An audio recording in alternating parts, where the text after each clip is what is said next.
अब अमेरिकी बाज़ारों का हाल, यहाँ भी हमें पिछले हफ्ते में बहुत शानदार वापसी देखी है। अ, सारे मूविंग एवरेजेस को पार करता हुआ नज़र आ रहा है ये। अब इसके आगे अगला कोई लेवल है जिसको पार करने के बाद आपका भरोसा ज़्यादा बनेगा, या फिर आप कहेंगे कि नहीं, अब यहाँ भी कहानी बदल चुकी है? बीच में एक ऐसा वक्त आया था कि डाउ जोन्स में जो लो बना था 23rd, सॉरी 15th मार्च को, ओके, वो लो बहुत अच्छा सपोर्ट इमर्ज होके आ गया है डाउ जोन्स का।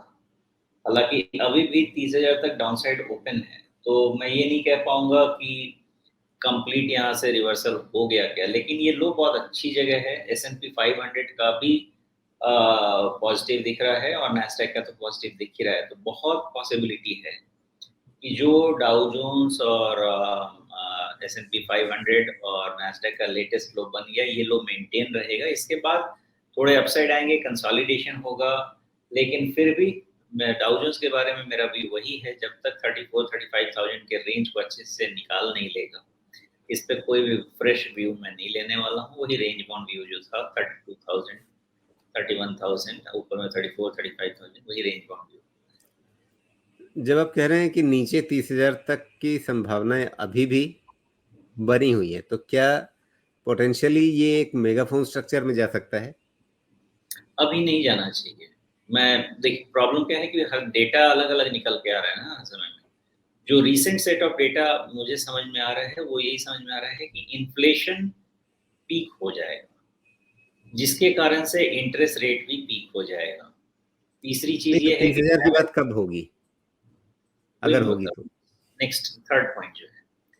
तीसरा जो बैंकिंग डैमेज है वो कंटेन हो रहा है, सारी जगह से पढ़ लिया जा रहा है। लेकिन अगर बैंकिंग डैमेज कंटेन नहीं हुआ, तो फिर से यहाँ से जो ट्रेंड रिवर्सल हुआ है वो खत्म हो जाएगा और तब 30,000 की तरफ चलेगा, क्योंकि ये जो फॉल आया है वो बैंकिंग डैमेज के कारण आया है। जी, यानी यहाँ अभी इस चाल में शायद 34,000 35,000 के बीच में कहीं पे हम जा सकते हैं।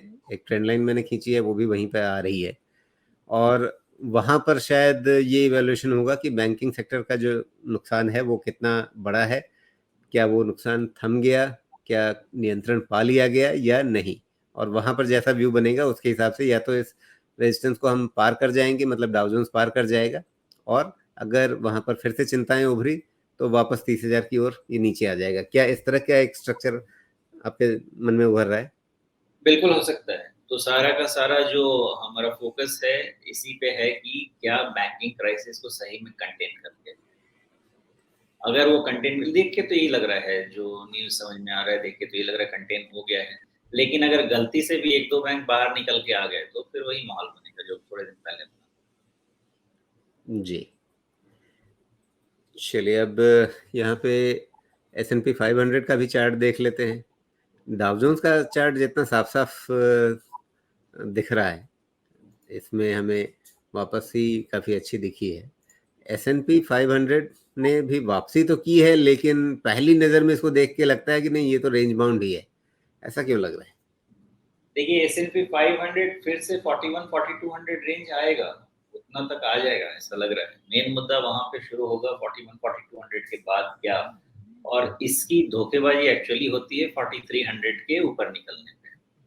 तो वो सस्टेन अगर हुआ तब तो फिर बहुत ज्यादा डिस्टेंस हो जाएगा हमारे लो से, और फिर इसका वही स्ट्रक्चर रीड करना पड़ेगा, kind of W shape recovery, जिसमें अपना ऑल टाइम हाई टेस्ट करने के लिए जाएगा 43-4400 के ऊपर में। लेकिन उसमें अभी दिल्ली बहुत दूर है। पहले देखें 4300 तक एटलीस्ट पहुंच के आता है, आता है तो उसके बाद फिर इवैल्यूएट। जी।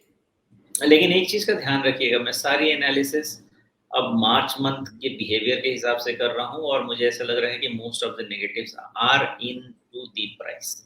तो मैं बाय डिप्स के हिसाब से जा रहा हूँ जब तक मार्च लो ब्रीच नहीं। जी।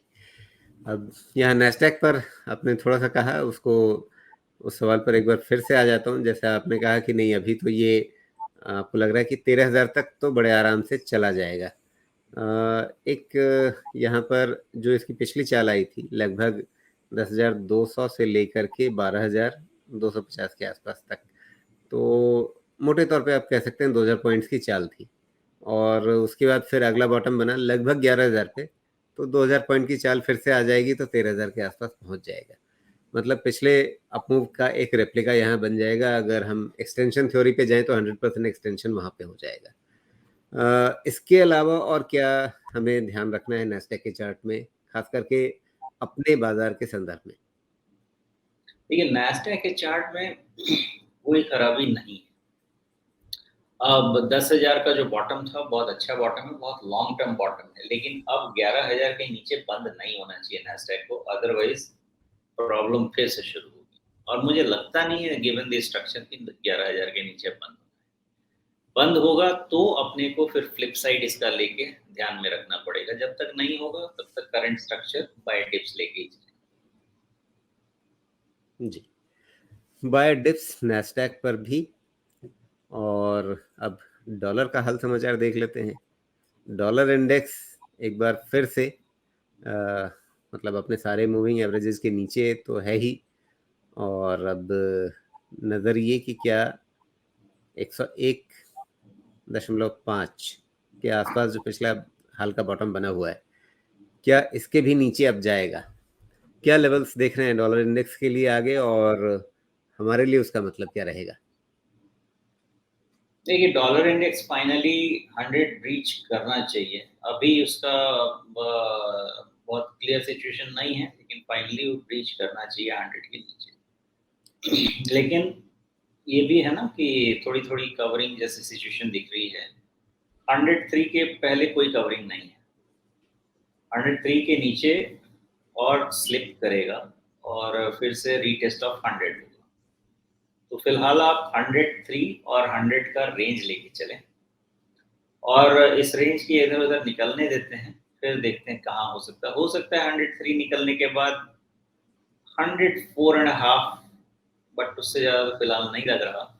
अब जब तक 200 ईएमए को अच्छे से ब्रीच नहीं करे, मतलब जो इसका टॉप है 106 के आसपास का, वो नहीं निकालता है, तब तक डॉलर इंडेक्स में बहुत ज़्यादा खतरा नहीं है।